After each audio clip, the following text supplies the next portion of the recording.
दुनिया दिए जाकारा राखे ने घर में राण माथा हाटे मुलवे हायर तमारा ईंधाण झूपड़ा में अमे जीवीए अने पेरीए जीथरिया चीर पण झूकीने नथी जीवता एवा अड़ीखम अमे आहिर एवं जाया अमरे बाजुमां एक बोडकी गाम छे ज्यां मरद आहिर नो पाड़ियो उभो छे तो एनी एक ज टूकी वात लई लो के टाणे टाणे अर्धो अर्धो बकरो खाई जाए एवा 50 जना जदी बोडकी गामना हिमाडानी माथे उतर्या अने वगडामां जदी गायुना धण करे अने गोवाळनी सामे बंदूक राखी अने एटલું કીધું કે આય ગોવાળ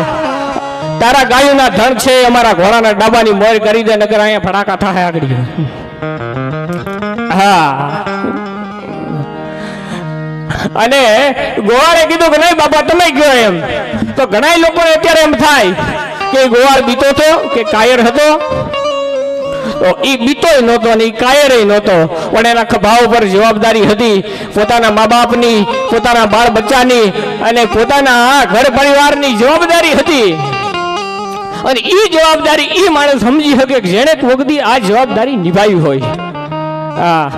કેનાલની કુંડી એમ કોથળિયું પીધી હોય તો પછી એને કોઈ જવાબદારી લાગે જ નહીં હા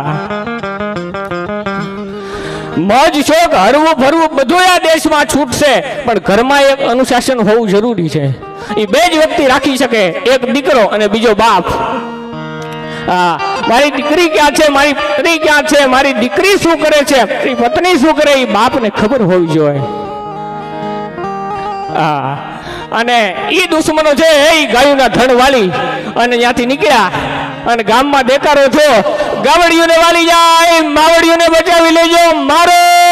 मारो नी यदि बलांग बोली अने गामना ढोलीने खबर पड़ी कि नक्की मारा गामनी माथे दुश्मन आव्या छे अने बुंगियो ढोल वाग्यो ई गावना पादरमा रिडबांग दिजांग रिडबांग दिजांग रिडबांग दिजांग रिडबांग दिजांग जा बुंगियो ढोल वाग्यो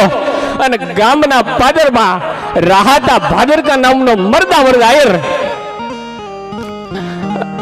અને ઈ જે ઈ ઘોડાના પેગડે પગ મૂકી અને બાગાત જમ કરતો જે ઘોડાની માથે સવાર થયો અને ઘોડાની કહેવાળીમાં હાથ ફેરવી અને એટલું કીધું કે બાપ જીવનમાં બે જણાને બાપ કીધા છે એક ભગવાન દ્વારકાધીશ કાલિયા ઠાકરને બાપ કીધો છે અને બીજો મારા જન્મદાતાને બાપ કીધો છે પણ આજ તને બાપ કહું છું બાપ એકવાર દુશ્મનના ટોળામાં ડાબા મેલ અને એકને હિમાળો વટવા દઉં તો મારી જણદારીનું ધાવળ લાવીએ અને ઘોડાના ડાબાની માથે ઘોડાએ જે ધરતીની માથે ડાવા પછાડ્યા અને એ દુશ્મનોની વાહે જે ઘોડો નીકળ્યો ત્યારે દુશ્મને એમ થયું કે આ ઘોડાના ડાબા કંઈક નોખા વાગે છે આ આપણા ઘોડાના ડાબા હોય નહીં અને રામી માણા હોય ને એની પાસે ટાઈડું ખડું હોય હવે ઈ ઘોડાના ડબ્બામાં બગડતા બગડતા બગડતા અવાજ નું આવે હા એના ડબ્બામાં પડડુક પડડુક પડડુક પડડુક પડડુક આવો અવાજ આવે એટલે દુશ્મનને ખબર પડી ગઈ કે નક્કી આપણા ઘોડાના ડબ્બા નથી ને આમ જ્યાં પાછું વળીને જોયું ત્યાં તો મહાકાળ વયો આવે અને પછી દુશ્મનો મુઠ્ઠી વાળી કે હવે એવું ઊભું ન રહેવાય આગળ ગાયુના ધણ છે પાછળ પસા ઘોડા છે અને વાહે રાહતા ભાદરકા છે એ ઘોડલી લઈ અને ગાયુની વારે ચડ્યા છે ને ભાગતા ભાગતા બોડકીથી માંડીને ઠેઠ ડાઠાની ધરતી સુધી આવી ગયા અને ઈ ડાઠાની ધરતીનો જે હિમાલય આવ્યો ત્યાં દુશ્મનો ઉભા રહ્યા અને જોયું કે આ તો દાદુ એકલો આવે છે બાકી તો બોડકીથી માંડી અને ઠેઠ ડાઠાની ધરતી સુધી એ રાહતા ભાદરકાની ઘોડીની બે બાજુ બબે નાળાવા ધૂળની ડમરીઓ ઉડતી હતી બોલ એટલે ઓલા ભાગ્યા કે આપણે 50 ઓલા હોવાને આવતા ને અને પછી ડાઠાની ધરતી માથે ઘમનસાણ યુદ્ધ થયું બાકા જીત કે બોલાવી 10 જણાના ઢીમ ઢાળી દીધા અને એમાં એક દુશ્મનનો માણસ પાછળથી આવી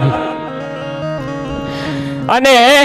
એક તલવારનો ઝાટકો માર્યો કચરો ધૂમ કરતું જ્યાં રાહતા ભાદરકાનું માથું પીડ્યું અને પછી પડકારો કર્યો આય ખૂટલ પાછળથી દગો કર્યો અરે મરદનો દીકરો હતો તો હામી છાતી આવ્યો હોત ને તો તને ખબર પડત કે આયરનો દીકરો યુદ્ધના મેદાનમાં કેવો રમી શકે. અને પછી રાહતા ભાદરકાનું ધડ લીધું અને લડતા લડતા બીજા 10 જણાના ઢીમ ઢાળી દીધા. પછી જે વિદ્યા એને મુઠ્ઠી વાળી કે હવે અહીંયા ઊભું ન રહેવાય, નકર સોખા ઝવેરા જેવા નહીં રહેવાતી. તો આ સોખા ઝવેરા જેવા નહીં રહેવા દે, બીજા ભાગી ગયા. અને રાહતા ભાદરકાનું ધડ છે એ બોડકી ગામને કેડે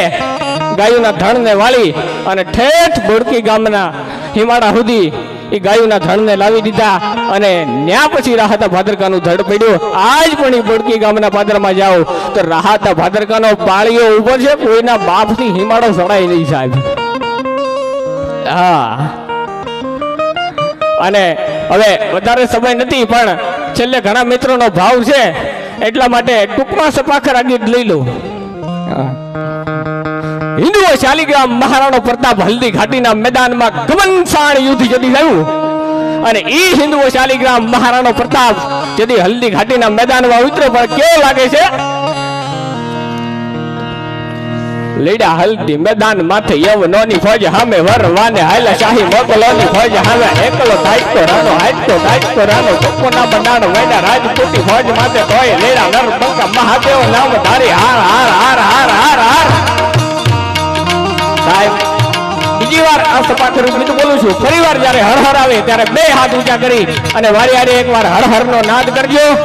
શિવ અને શક્તિ જુદા નથી એટલે ભગવતી કવળાય અને સોમનાથ મહાદેવ બેયની વંદના એક સાથે થઈ જાય. ભગવાન સોમનાથ સુધી આપણો સાથ પૂરી જાય અને ઈથી આગળ ચીન અને પાકિસ્તાન સુધી પડતારો પોકે એવું વાઇબ્રેશન આપણે અહીંથી ઊભું કરવાનું છે. એટલે ફરી વાર જયારે હર હર આવે ત્યારે 2 હાથ ઊંચા કરીને મારે હર હર નો નાદ કરજો.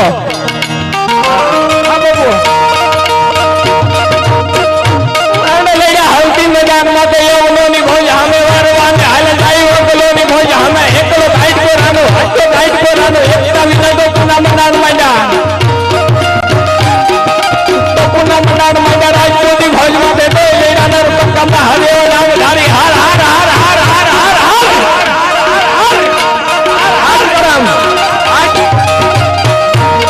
ભલી વેડારી કટારી લંગાય તારી કોડા કબર હમારી કજારી માય હોવ તો સંગ્રામ કાતો હેમ જરી જી કરીવો નારી સત્રો બાગા હૈયા હાચા ભી માં ધારી તો તારી નામ પટ્ટી અટી આકરાની જમ કે દિગતી પાર કસોડી સાધવા હૈયા રાખવા ધરમ તંબોળી રકમાં થકી તંબોળી થી કટ્ટી પાર હોળી રમી બાદશારી ની પરિહારમ ઉતરી ગણ ગણ માણી હીરાકણી ને થારણ સમારતો તો વાળીએ હુમર અને રબેટી તો સારી માએ હેમાર જાળીએ કરી આઝાદી હાર. ગાયકવાડ સરકારનો જદી મધ્યાંત બે અને પહેલું જયારે વડોદરા ખંડેરા જેથી ગાયકવાડે સર કર્યું અને ત્યાર પછી વડોદરાથી માંડી અને ઠેઠ અમરેલી સુધી ગાયકવાડનો દબદબો જદી મળ્યો થવા. એક પંખીના માળા જેવા મુઠ્ઠી જેવડા વાવડી ગામમાંથી એક કાઠીનો દીકરો બેઠો થઈ ગયો કે હવે જો એને ડગલું ભરવા દઉં તો કાઠી કુળનો જો કહેવાય.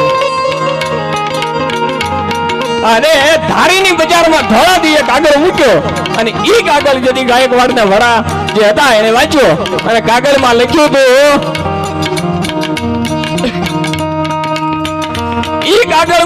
હતું કે રાજના કાયદા ફેરવી નાખજે, ગ્રાહ્યા માથે નાખેલો જે કર છે એ કાઢી નાખજે, બાકી ધોળા દીએ ધારીને ધવરોળું તો માનજે કે વાવડી કાશી દરબાર રામવાળો. અને ધોળા દીએ ધારીની બજારમાં છે એ દરવાજા મીના બંધ થવા કે કેમ કે આજ ગાયકવાડ સરકારની સામે એક કાઠીનો દીકરો વાવડી રામવાળો ધીંગાણે સીડ્યો છે તો ધોળા દીએ ધારીને ધમરોળી નાખી એમાં ફેર નહીં પડે. અને ધોળા દીએ સાહેબ મીઠાના હળ હાંકીને ધોળા દીએ ધારીને ધમરોળી રામવાળાએ પણ કેવી રીતે બાપુ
માતાજી હાર હાર હાર મહાદેવ